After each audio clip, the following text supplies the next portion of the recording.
পথ চলা। তারপর দিকে যাবো তখন এই দিকটি প্রদান করা হবে।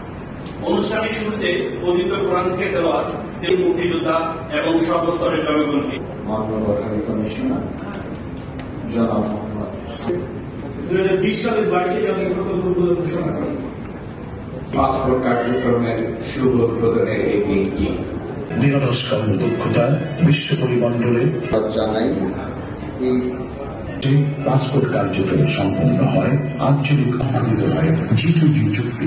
এই চুক্তি যত কাজ করছে সেই কাজে আমাদের কমিউনিটি ই পাসপোর্ট ও স্বয়ংক্রিয় বর্ডার নিয়ন্ত্রণ প্রকল্প এর উপর পাসপোর্ট সেবা বাংলাদেশ সরকার মালয়েশিয়া বিভাগ স্বরাষ্ট্র মন্ত্রণালয়ের মাননীয় সচিব সকলকে ধন্যবাদ।